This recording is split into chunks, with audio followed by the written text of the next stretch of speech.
Bom, vamos direto ao ponto. Bem-vindos a mais uma análise aprofundada daquele jeito que a gente gosta. O nosso foco hoje é o manejo avançado de plantas daninhas nas culturas da soja e do feijão. E olha, analisando os dados técnicos, uma coisa fica muito clara.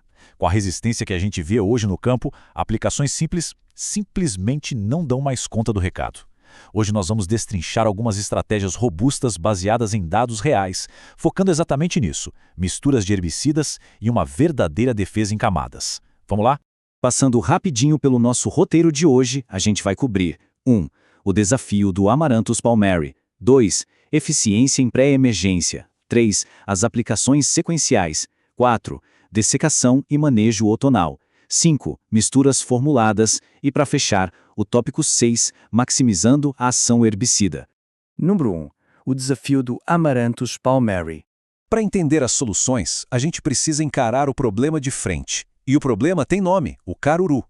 Pensa na gravidade da situação. No Mato Grosso, o esforço de erradicação é tão intenso que, se o controle químico falhar, a alternativa é literalmente ir para a lavoura e arrancar as plantas na mão. Ninguém quer isso, né? Por isso, a nossa régua de sucesso não pode ser tolerante.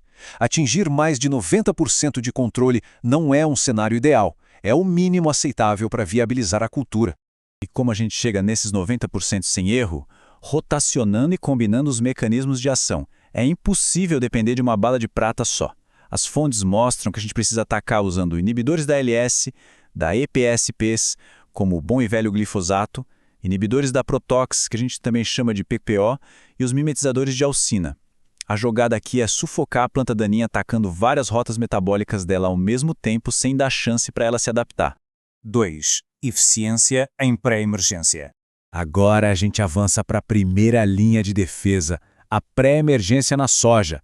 E aqui a gente fala de artilharia pesada comercial. A literatura apoia misturas de alto impacto para criar aquela barreira residual no solo. A gente está falando do Alus, combinando sulfentrazona com imazetapir para bater na PPO e ALS. Temos o Zetamax unindo flumioxazina e imazetapir, o Kyojin, que trava a PPO e a síntese de ácidos graxos, a AGCML, juntando flumioxazina com piroxasulfona. E claro, o Ston, que mistura diuron com sulfentrazona para parar o fotossistema 2 e a PPO de uma vez só. O objetivo? Um solo impenetrável antes da cultura emergir. E tem uma sacada muito boa aqui, um verdadeiro ataque duplo, a mistura de S-metolocloro com fomesafen que a gente encontra em formulações como o EDOS. É fantástico porque você ganha aquela ação residual fortíssima, bloqueando a AGCM e a PPO, e de quebra leva um controle de choque na pós-emergência para as folhas largas. Tem estudo mostrando supressão de até 95% em espécies pedreiras, tipo Amaranthus rudis. É muita eficiência. 3. Aplicações sequenciais estratégicas. Mas a gente sabe que no campo as coisas podem sair do controle. Se a pré-emergência não entregar aquela erradicação total do caruru que a gente precisa, entra em cena o método sequencial. É um esquema de bater e depois bater de novo. Passo 1, um ataque inicial com, digamos, o pindimetalin.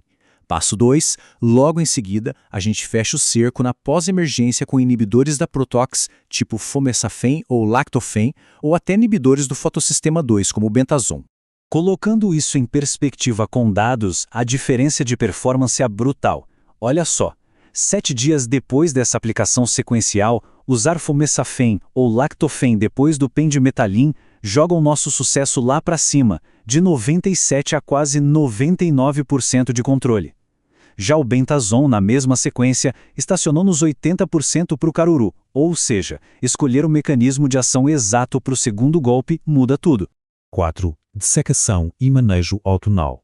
E para preparar a área para o plantio, bom, o glifosato segue sendo o rei, mas hoje em dia ele raramente trabalha sozinho. Para otimizar aquele manejo outonal e derrubar plantas como a buva e a trapoeraba, as misturas são obrigatórias.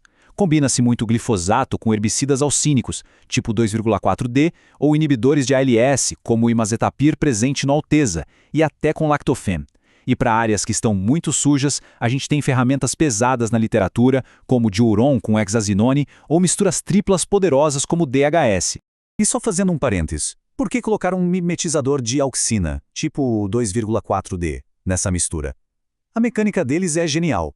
Eles simulam os hormônios naturais da planta, mas numa dose absurda.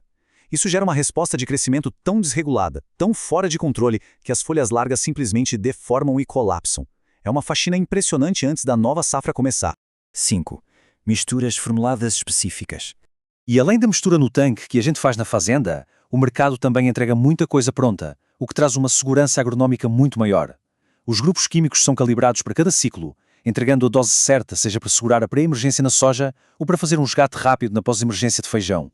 Destacando duas dessas soluções prontas que a gente encontrou. Para a soja, o Alteza. Ele junta glifosato e Imazethapyr, criando uma frente ampla na pré-emergência. Já para o feijão, o destaque é o Amplo, uma combinação cirúrgica de bentazone com Imazamox para entrar firme na pós-emergência e levar folha larga e gramínea junto. A grande vantagem disso tudo, a gente elimina aquele stress de incompatibilidade no tanque, entregando exatamente o que a lavoura está pedindo. 6. Maximizando a ação herbicida. Para fechar a nossa análise, prestem atenção neste número. 34. A ciência de ponta conseguiu pegar a dose efetiva do Imazethapyr, que era de 102 gramas por hectare, e derrubar para apenas 34 gramas, no experimento de laboratório. É praticamente um terço da dose original. E como que a gente consegue essa mágica de reduzir a dose tão drasticamente? A resposta é fascinante. Eles pegaram a planta daninha resistente, neste caso a Digitaria sanguinaleas, e deram um banho prévio de malationo. Isso mesmo, malationo, um inseticida. O que ele fez foi atuar como inibidor da enzima P450 da planta. Em português claro, o inseticida desligou o sistema de desintoxicação da planta. Sem conseguir metabolizar o veneno, ela ficou totalmente vulnerável a uma dose super baixa do herbicida. É um pensamento fora da caixa, né? E deixa a gente com uma pergunta bem provocativa para o futuro. Com a resistência aumentando a cada safra, será que estratégias como essa, usando inibidores de enzimas e sinergistas químicos para desarmar a planta antes, vão se tornar um novo feijão com arroz do manejo de plantas daninhas? Desligar a defesa antes de aplicar o ataque faz muito sentido. É uma tendência que a gente com certeza vai continuar acompanhando de perto. Muito obrigado por acompanharem a gente em mais essa análise e até a próxima.